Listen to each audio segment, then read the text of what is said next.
supporting NPR's coverage of religion and spirituality. And Jarl and Pamela Moan, focusing on civil liberties, foster youth, public radio, and the arts.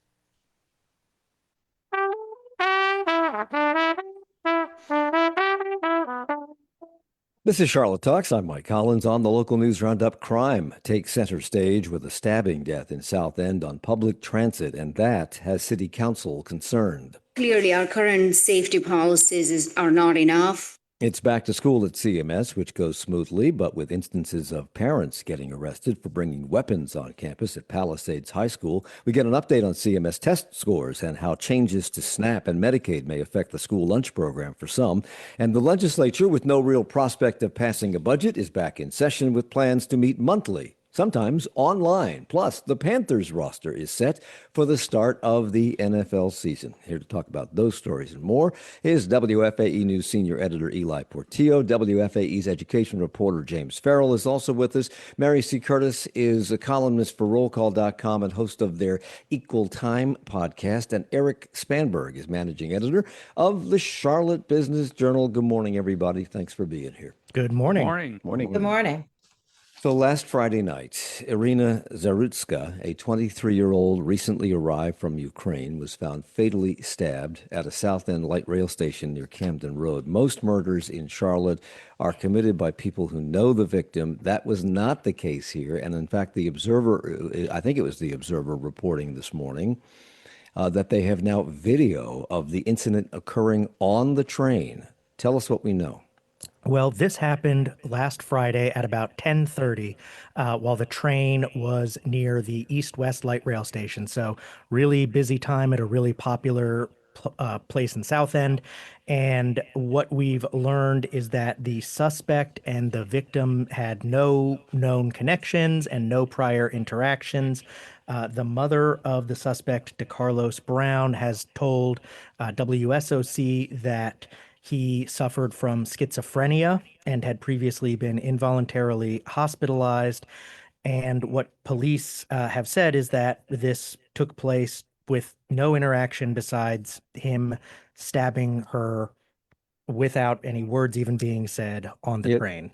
According to what I read this morning, and in the description of the video, he was sitting in an adjacent seat. They went a while, and then he pulls out a pocket knife, opens the knife, stands up, and then stabs her in the neck, and she falls to the floor of the bus. The police found him on the platform. When they came to respond to this, they found him on the platform. Yes, and he was found right there, identified by witnesses. He was taken to the hospital and was there for almost a week. He has now been booked into Mecklenburg County Jail and formally charged. It appears to be, just like we said, a random attack. And like you alluded to at the beginning, the vast majority of homicides are committed between people who know each other in some capacity. Right. This is really the kind of high-profile crime in a random area that sets people on edge. For a good reason. Erik. Yeah, it's interesting, Mike, that this young woman tragically loses her life, but it has become, as Eli alluded to, because I think of the circumstances, it has really become a lightning rod quickly, politically, with the Fraternal Order of Police issued a really harsh statement this week. And you heard, you played a little bit of Dimple Ashmere. You've heard council members already going back and forth, searching for answers and bringing this into the transit tax debate. So this one tragic event is having all kinds of repercussions beyond just what happened that night. Yeah, this is not the first instance of crimes being committed on our transit system. And this happened on Friday night, as Eli said, but on Monday, the council happened to have their regularly scheduled meeting, and several members spoke about that attack, which was perpetrated on several members talked about another attack that was perpetrated in Pineville on a 57-year-old veteran on a CATS bus. You alluded to Dimple Ashmere. We heard a snippet of what she said at that hearing, and we're about to hear some more of it because she, after recent violent attacks, called on City Manager Marcus Jones to inform council on the immediate steps that are being taken to ensure the safety of CATS riders and operators? Clearly, our current safety policies are not enough. And with the referendum this November, I'm even more concerned because we cannot let fear drive people away. Did Marcus Jones have a response, or is it just too soon? She asked, is it too soon to expect a response being asked from the dais on council? Yeah, I don't think we have an immediate response other than I'll let Eli cut in here. No, I was going to follow up on what you were saying and say, no, I don't think we have an immediate response. And that's something that's been kind of striking throughout this is just really slow responses from city leaders and officials here. We've seen that in other high profile incidents like the mass shooting in Uptown that injured 5 people recently, where there was, kind of no reaction for several days. And we just have this pattern of these high profile incidents happening, people speaking out, and then no response from city leaders except, a written statement of 5 days later from the mayor. And I think CATS leaders just did their first interview yesterday at WSOC yesterday night, and that was 6.5 days later. So that's really become a pattern here, and it's really striking that we're not seeing city officials do more and say more to try to reassure people after these high profile crimes in Uptown and South These End. incidents have become the norm nationwide. It is not unusual for this to happen anymore. They happen on the regular. And in Minneapolis this week, we saw the horrific incident of those children being shot at through stained glass windows while they were at Mass in the opening week of school. Disgusting and horrific. It's beyond description. And we've had guns fired randomly on streets uptown in the daytime and at night. Mary, what can you do to protect anybody, anywhere, at any time against incidents like this in a country where guns are rampant? And the incident on the CATS train was with a knife.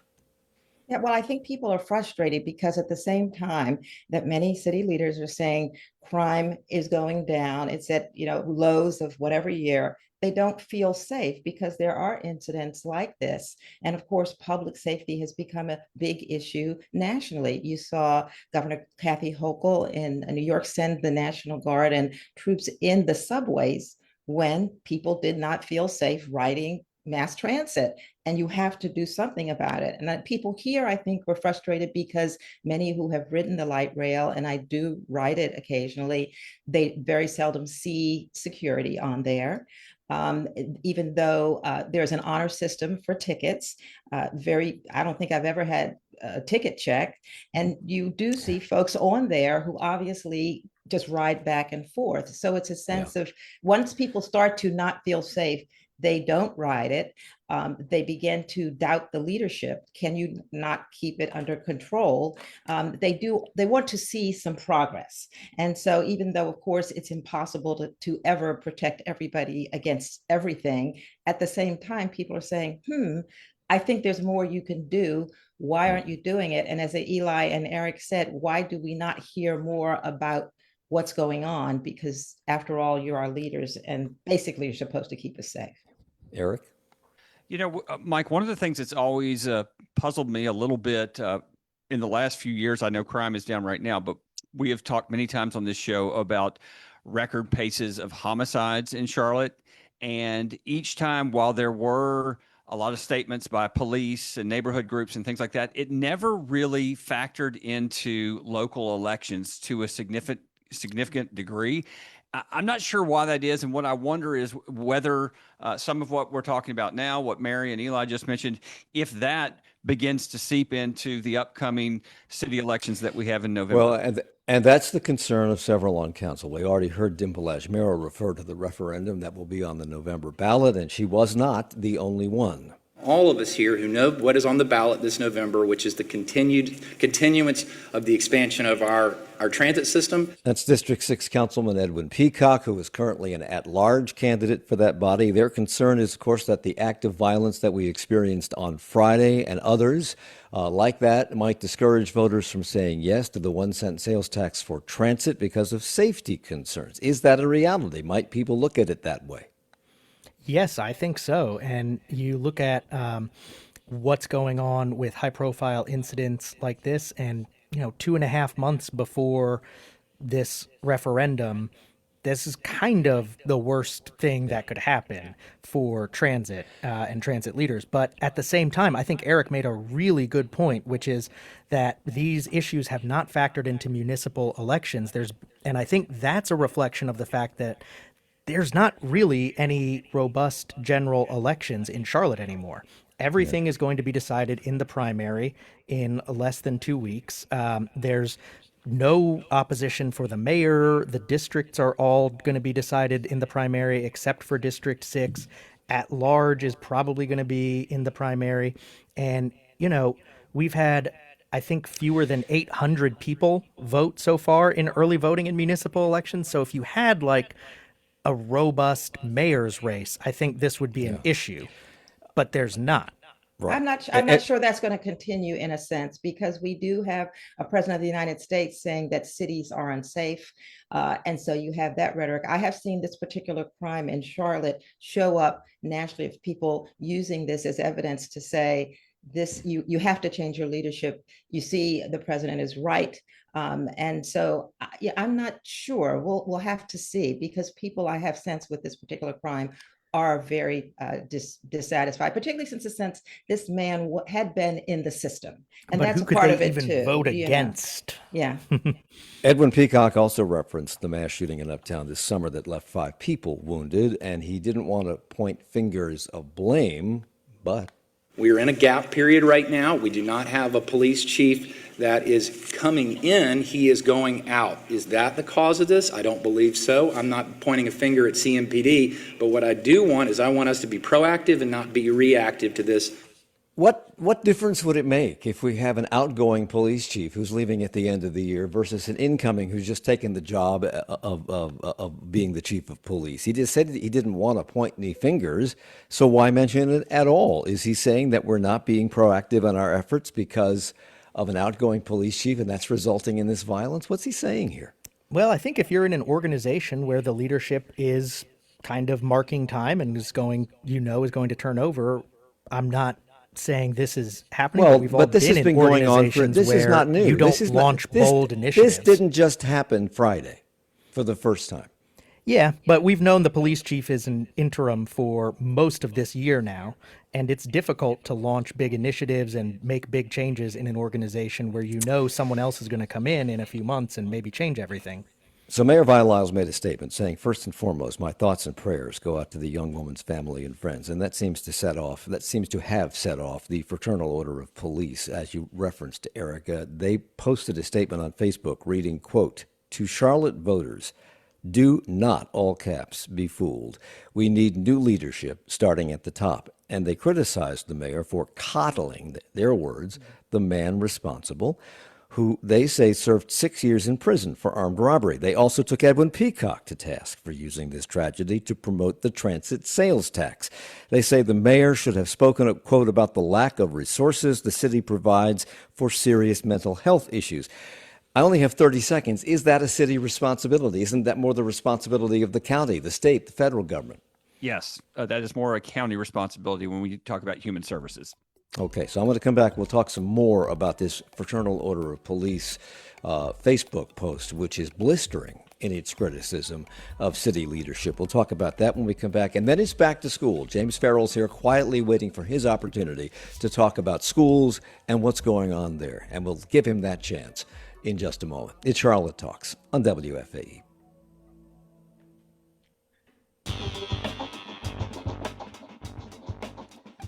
On the next Charlotte Talks, after 5 decades with NPR, Susan Stamberg is retiring. She's considered one of the founding mothers of the network and was the first woman to anchor a nightly newscast. We celebrate Spanberg's career by listening to a conversation we had with her in 2017, Monday at 9 on 90.7 WFAE.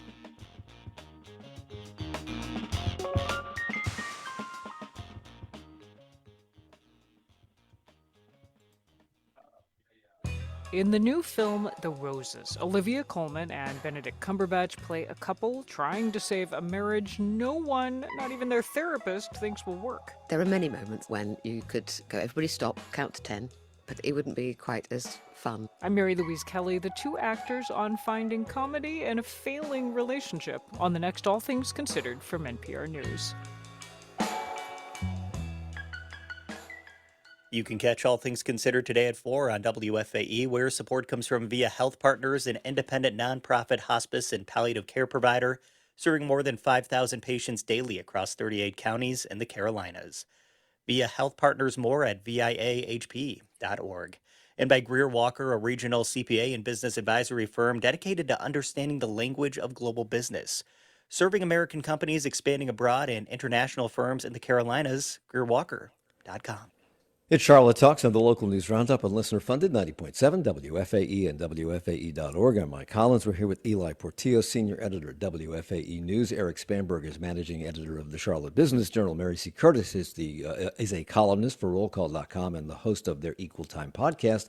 And in a moment, we will hear from the alleged James Farrell, the education reporter we have here at WFAE News. We were talking just before the break about the blistering Facebook post that the Fraternal Order of Police, the Charlotte-Mecklenburg Fraternal Order of Police, posted with regard to the stabbing on the light rail line on Friday night. They pointed out that Charlotte city leaders, quote, gave $650 million to a man that Forbes estimates is worth $23 billion. They're, of course, referring to what the city council did a couple of years ago with regard to helping David Tepper upfit Bank of America Stadium. They write, quote, imagine what $650 million could have done to improve safety on light rail. Their tone seems to indicate this light rail tax proposal has found yet another detractor because they are beginning to emerge from the nooks and crannies of Charlotte. Some supporters and some leaders who can't take a stand continue to point to the transportation options and opportunities that this plan will provide.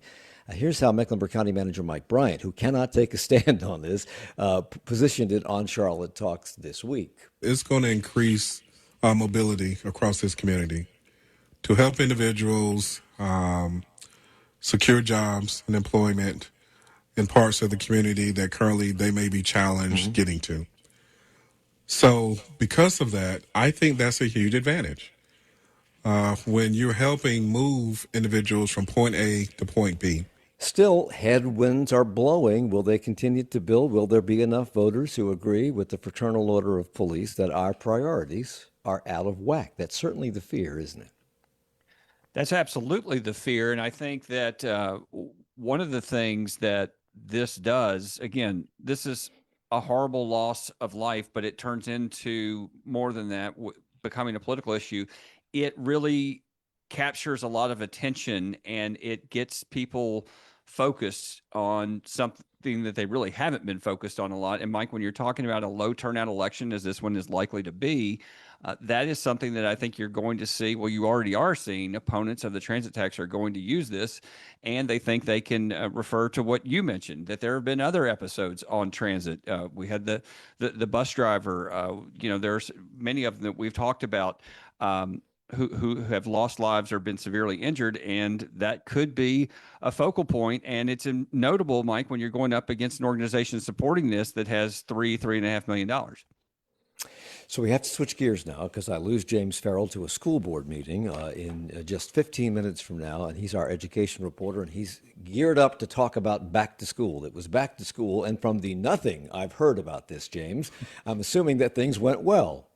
Yeah, generally speaking, the report from CMS officials has been that it went pretty smoothly. Obviously, there's always going to be some hiccups, some delays on the buses occasionally. CMS officials attributed that mostly to drivers just learning their new routes and families learning where their bus stop is and new traffic on the roads that everyone's getting used to.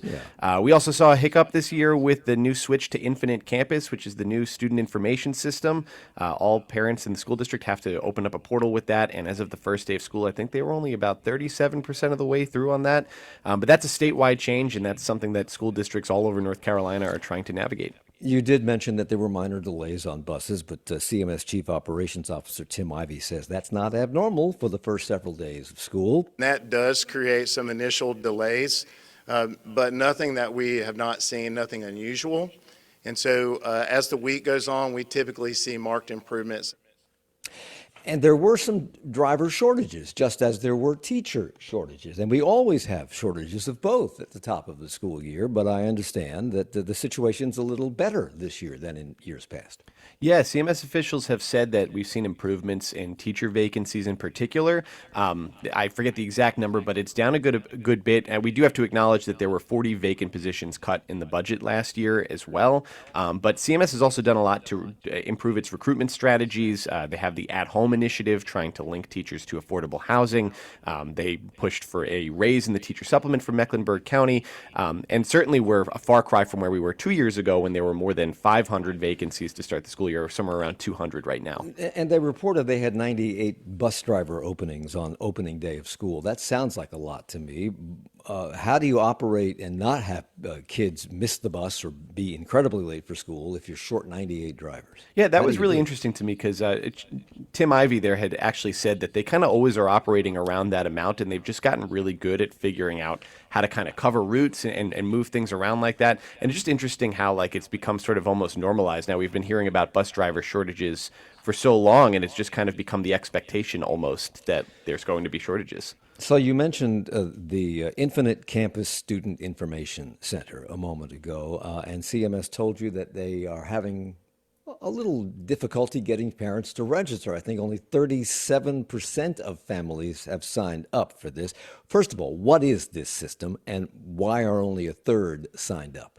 Well, and to be clear, that was at the beginning of the week. I'm about to go to a press conference now where we'll hear where things are at by the end of the week. So hopefully, maybe there's been some improvement since then. But this is basically the system where you can go to find your students' grades, their schedule, read up on their attendance. It houses all of the students' information. It's a shift. They used to use Power School, which made headlines last year because of that big data breach. But the whole state decided to shift away from that and to go to Infinite Campus. As to why it's taking so long, CMS officials have basically said they kind of expected this. It's 141,000 families all figuring out how to use this new software all at once, all trying to get signed up and re-enrolled and all of that through this new system that's different to them. So it just takes some time. Eli. I'm one of those parents and one of those families, and just speaking personally, it's definitely a lot of work. You have to re-input everything, and you have to give permissions for everything, like your kid to be in the band and do PE and all those things. So getting 140-some thousand parents of various language proficiencies and engagement levels to do that is a heavy lift. And access to computers. Yes, exactly. And I'm going to use a point of personal privilege to go on a rant here. The amount of apps that we have to use as parents now is crazy. You have Infinite Campus, Parent Square, Dojo, Facebook, and PayPams. Plus, you get critical information sent home via paper still. I mean, it's a lot to keep up with as a parent. I feel like my whole week has just been sorting through forms. James. Yeah, I think to that point, CMS had to clarify to families that Parent Square was actually different from Infinite Campus, that Infinite Campus is not replacing Parent Square, which is what a lot of families use for direct communications with the district. So it's also just an educational issue too, right? Just making sure that everyone is aware of the change and how to make the change efficiently. They also said, reach out to your school's data manager, but they've hinted the data manager is getting a lot of requests and questions. So I'm sure there's some backlog there. It just takes time to make that shift. And again, every school district across the state is kind of navigating the same thing. The most noteworthy hiccup of opening day was due to parents. Two parents were arrested for bringing weapons onto a school campus. What else do we know about this incident, James? Well, we know that the two parents were arrested. They were found entering the building with them in the secure vestibule, so they were actually picked up on the scanners. I've seen some other reports saying that one of the parents had a box cutter and a gun on them, and another parent had a knife. And CMS said that they responded to this pretty immediately, and they were able to handle it pretty quickly. There were some questions from the press on it, but otherwise was told that they handled it pretty quickly. Do we know why they brought these guns? I'm not sure why. I'm sure that's something that we can look into a little more. Okay, and also CMS has adopted this new safety protocol from a national foundation called I Love You Guys. What is that? Yeah, so this is a new, basically the standard response protocol that all schools will be following to respond to different incidents, threats that might be happening on campus. The goal here, what CMS officials have said, is to try to create a more kind of common language that everyone understands. So when the school says we're going into a hold or a secure, everyone will know what that means. One of the things they've kind of hinted as to why they made this change was because they were almost like overusing the term lockdown. We would hear lockdown in response to a whole bunch of different things, whether it was a threat outside of the school or, police activity in the area. So this kind of has more of like a tiered approach where the different commands kind of hint at different things. A hold, for instance, basically just tells students to stay in their classrooms. There could be a medical incident happening versus a lockdown, which signals something more serious is happening that's an immediate threat inside the building. There's a new report that shows CMS is experiencing improvement in its early literacy scores from the last several years. All of those skills build upon each other, which is why it's really critical for our students to be solid in the beginning in kindergarten and then build upon each of those as we increase. CMS Superintendent Dr. Crystal Hill, but evidently scores are not rising enough for the district to meet a target set by the Board of Education. James, talk about that. Yeah, so we've seen some improvement in the scores, which is obviously a good thing, but the school board has a plan to get more kids reaching benchmark on their early literacy assessments by 2029. So they have sort of these annual targets set for each grade and for each year to make sure they're staying on pace. And they fell just short of that. I believe they were shooting for 75% reaching benchmark on these tests, and they were at 72%. Again, that is an improvement over last year, and I'm sure that as long as they continue improving, they'll see that as a positive, but still trying to figure out how to close the gap and accelerate that rate of increase. And ever since the pandemic, CMS and other school systems around the country have had a problem with chronic absenteeism. Now, CMS is rolling out a standardized strategy to address that problem. So the strategies that we have in place now is not just to simply track if students are coming to school or not, but based on the tier that they're in, the number of absences that they may be accumulating, making sure that we have gradually increasing interventions so we're not waiting until the problem is really bad. We've been intervening all along and tracking that. Again, Crystal Hill, what kind of intervention is she talking about? Right. So, it kind of, when she talks there about that gradually increasing intervention, they have these kind of tiers set up. And if you have like 2 or 3 absences, that might be like a letter home versus like 10 absences might be a home visit, and all the way up to a more than 18 absence. That's when you start talking about like truancy court and things like that. And to be clear, CMS has had interventions in place before. What Crystal Hill had said was that the district wasn't really monitoring the interventions. They were just monitoring on a district-wide level the number of absences. And they said to better judge like what's working and how to improve it, they wanted to do a better job monitoring it and making sure all the schools and all administrators were kind of implementing these strategies with fidelity across the whole district. And finally, changes to the SNAP food assistance program and to Medicaid as a result of maneuvers by the Trump administration are likely to affect the school lunch program.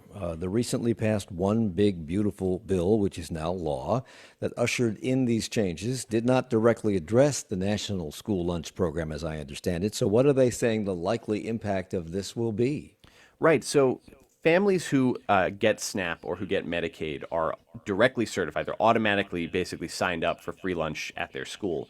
So the fact that the eligibility requirements for those programs have changed could impact those families because they might still qualify for free lunch, but now instead of just being automatically certified, they're going to have to go and individually apply for that. And so a lot of advocates are worried that this might leave some people in the dust, or I might lose some people in the cracks. Because there's a new kind of administrative burden that will be placed on families that have to go out of their way to sign up for this program. And among those advocates who are worried is Abby Emanuelson. She's with Schools for All North Carolina. We know that there's such an administrative burden. We know that people fall through the cracks. The same number of kids would be qualified, but they're just not going to have filled out the paperwork to actually qualify. Are schools in a position to help these families who need it fill out these forms and get on board with this? I think that's exactly why so many advocates are concerned about this, because obviously we hear all the time about budgets being tight. We also know that the state of North Carolina is going to have to do some cost sharing now with the SNAP program because of our error rate and how we calculate that. So that's going to make the General Assembly's budget tighter. And advocates are really trying to figure out how they can maybe help schools close the gap and continue to do that. But it's definitely going to be tight. I mean, a lot of these kids get free breakfast as well because they don't have resources at home, and the only hot meals they get are from the schools. I want to just go back just for a second because I know you have to leave, and just dial in on this a little bit, because you report that schools where 25% of the student population qualify for school lunches through SNAP and Medicaid automatically receive them. You've said that. But schools on the cusp who see their percentage of those students drop below 25% lose or might lose universal access. How many schools fall into that category? I'm forgetting the exact number right now, but it's quite a bit. I think it's something around 75% of schools qualify for, or at least part of the National School Lunch Program. How many of those get the CEP or the 25% that you're talking about there? I'm not sure. I'd have to look into that. But that's definitely part of the concern here from advocates too, because there's kind of this concern of a drop-off where now schools that were kind of universally getting this for all students, all of a sudden all those families are again going to have to individually apply and check their eligibility, and that could lead to a whole cascading effect of trying to get people signed on. James Farrell, our WFAE education reporter, has to leave us now because he's going to a meeting to find out more about this first week of school and how it came off at CMS. And he and Ely Portillo will be doing an entire hour on this on Tuesday here on Charlotte Talks. Thank you for being here, James. Appreciate it. Thanks, Mike. The Observer, Mary, examined one impact of the school voucher program, which is now full steam ahead. Proponents say these vouchers, which give money directly to students, help pay private school tuition, give these students greater choice. Opponents say these opportunity scholarships siphon off resources from the already underfunded public schools, and now some indicators are showing they may be leading to more segregated schools. Schools are already trending in that direction, so why is this adding to it?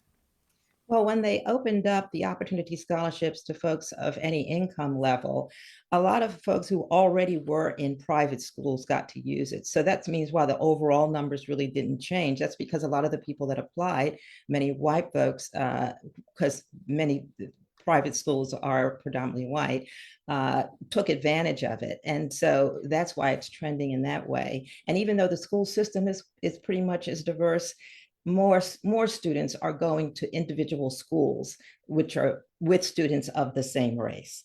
And even though some schools, I think they featured in the Observer someone who was able to get her child who had special needs into a private school, or that was able to use a voucher. That particular school used a sliding scale for tuition.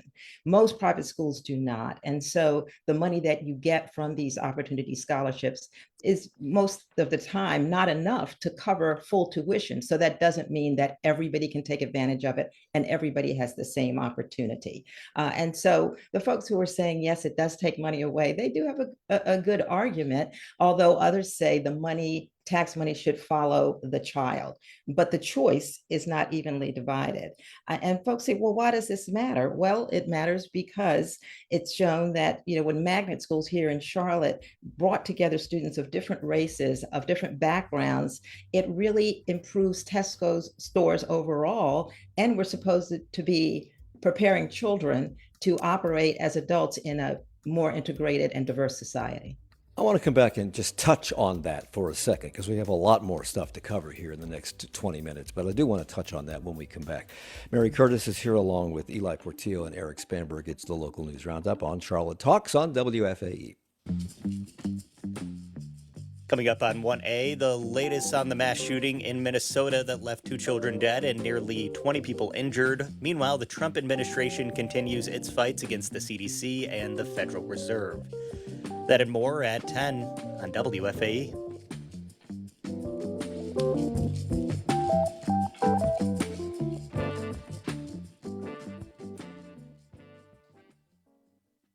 Hey, it's Glenn Washington from Snap Judgment. When's the last time you even turned your car on? No, not that car. The other one, the one sitting there in your driveway, covered in leaves and pollen and dog hair. Don't just let it sit there in neglect. Donate it to WFAE instead. We'll give it a new home and turn your gift into the programs you love. It's easy. Pickup is free, and you may even qualify for a tax deduction.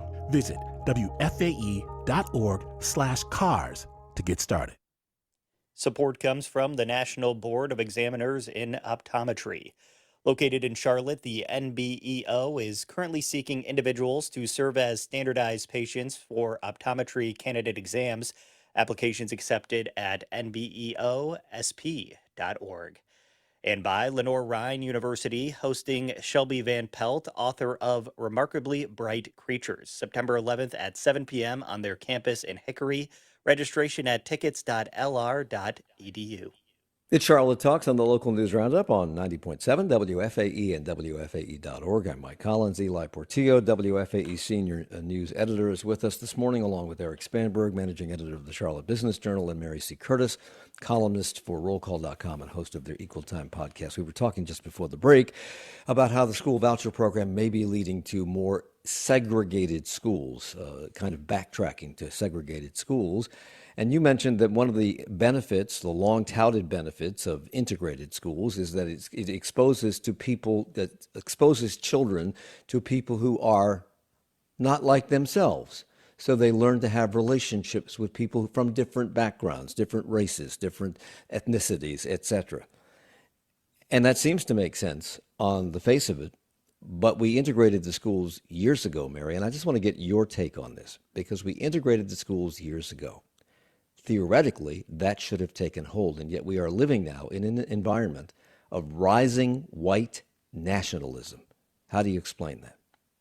Well, I had on my Equal Time podcast a guest that you've had, James E. Ford, that works with an organization that deals with race and equity and education issues. And while we did legally desegregate, we still have had a persistent achievement gap because we saw desegregated schools, often they dismissed a lot of Black teachers and role models, and some of these issues of inequity still popped up in schools that were integrated. And those have persisted in society. We saw the pushback when schools were integrated, and that has never stopped. We had busing in this city, Charlotte-Mecklenburg, and of course now when we stopped having it, schools have resegregated.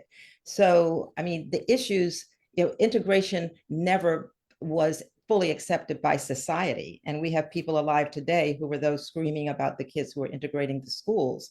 So those kinds of things and those issues still persisted. So yes, we have that. We have people now who are looking back to a past time that they say was idyllic, but it was not idyllic nor equitable for every American. And so going back to that, they're going to dismiss the goals of it, which is to say, when you deal in a society where you're going to be working with, living among, interacting with people of all different races, and every study has shown that even in business, an integrated, diverse task force gets more done and is more successful, there will be folks who reject that.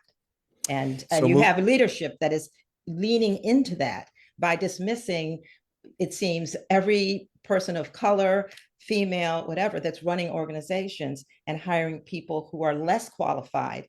But by dint of being a white, straight male, they're saying you are reclaiming what was in the past and what should have always been. It's just difficult. But that, well, we don't have time to talk about this, but Yes. that gets back to my original question, and that is integrating the schools actually working at all, given what we're going through? But that's a show for another day. Yes, We have it to move is. on to another topic, and I would that's say higher yes, but go on. Okay. Yeah. Higher education. But the UNC Charlotte has announced a freeze of non-essential hiring, and they've cut technology stipends for employees as a proactive measure in anticipation of possible cuts at the federal level. And meanwhile, official reports about lobbying Congress show that in the first half of this year, there have been significant increases in spending over that of previous years on advocacy efforts, lobbying by UNC Chapel Hill, Duke University, which are both research universities that have been severely impacted by Trump administration cuts. Davidson College has hired a lobbyist for the first time in the school's history. And UNC Charlotte is using a lobbying firm for the first time in a decade. Spending on these efforts alone, in this state alone, is coming in at the moment at about $1 million and rising. But they're lobbying Congress. And Congress did not make these changes. Donald Trump did, unilaterally. And there has been no pushback from Congress. So is this just a waste of time? Is this a misdirection of funds? Or might Congress actually listen, Mary? Well, we know that our president is famous for paying attention to the last person who's spoken to him, the last person in his ear. And obviously, companies have always done this, to go to lobby the powerful to, represent their interests. And many of these lobbying companies, you'll see that they're hiring are folks that have done business with Donald Trump, who have prominent Republicans like Richard Burr on their board and have an influence. So in a time, another guest, the upcoming guest on my show was a former president of Spelman College, but Dr. Beverly Tatum, she has a book, College Leadership in Turbulent Times. And these are these times. Now, North Carolina is complicated because our state doesn't even have a budget yet. And they call it an evolving federal funding landscape. So yes, they're going to have every voice there saying, we need this money, we need it for research and so many other things. And they're just probably saying they don't want other people to be that last voice that Donald Trump hears. We'll see if it does any good. So you mentioned the state not having a budget, and that is the case, which brings us to the legislature, because in addition to uncertainty over federal funding, until that state budget is passed, we will continue to operate on last year's fiscal year budget, which will leave teachers and other state employees without raises. And until that budget is passed, the UNC system will not receive the $46.3 million in recurring state appropriations the Board of Governors requested. The legislature did return to Raleigh this week. The budget, which is at an impasse because of disagreements among Republicans in the House and Republicans in the Senate, was not on the agenda. Eric, why was the budget not on the agenda? Because they're nowhere near an agreement. There is not consensus, as you said, between the Republican leadership in the House and the Senate. It looks like late September probably is the soonest that it will happen. And it's interesting, Mike, because as you mentioned, we're having all these mini sessions where a handful of legislators come in maybe once a month. And remember, going back to July, there were many budgets passed to get at least some of these new measures in place. And so it's what we see so often in government. It's you need a deadline, but you need more than a deadline because the deadline passes and then you start cobbling things together. And here we are. They're evidently going to have monthly mini sessions. And at this latest mini session that occurred this week in Raleigh, members were told that they didn't have to show up. And so many of them didn't show up. Among the people who didn't show up, Senate Leader Phil Berger and House Speaker Destin Hall. So what was the purpose of this and how unusual is it? I'm not sure what the point is. I'm speechless to come up with a point, other than keeping some things moving and in process. But as you say, nothing big is going to happen. everybody in that chamber, or I guess on Zoom, knows that there is not the consensus to pass the budget. And so they're just kind of pushing things around until they can get an agreement. Shouldn't they be coming to Raleigh to be delving into discussions, in-person discussions about the budget so they can reach a consensus and pass a budget? Isn't that how it works? That's usually how it works. Okay. Eli looks like he wants to chime in. Maybe he has a better answer, because I really don't have a good answer for why they're not spending more time on this in person. Well, it really comes down to, I think, whether Phil Berger in the Senate and Destin Hall in the House can reach an agreement. And if those two Republican leaders don't have an agreement, then everyone else is kind of on the sidelines. Democrats did use it this week to show up and kind of score some points and hold a press conference and say, hey, we're here. Where are our Republican colleagues? Let's get a budget. There is some advantage, though, for Phil Berger in just letting things hang out, because if there's no budget, then prior year funding continues. And the tax increases tax cuts that are already in state law that the House wants to delay, but the Senate wants to enact, those those budget cuts aren't on the table. So for Phil Berger, just hanging out is not the worst thing in the world. And one of the things that may delay the budget even further is the fact that, I think it was yesterday, at least it was announced by Tricia Cotham, that she won't be around for a while. She's going to be out of the public eye for an unknown amount of time because of medical issues. On social media, she announced, quote, "I've been recovering the last few weeks from medical procedures. Due to serious complications, I must have a big surgery this week. Recovery will be intense and lengthy." And she said she would be incommunicado for a while. Now, they no longer have, the Republicans no longer have a veto-proof supermajority.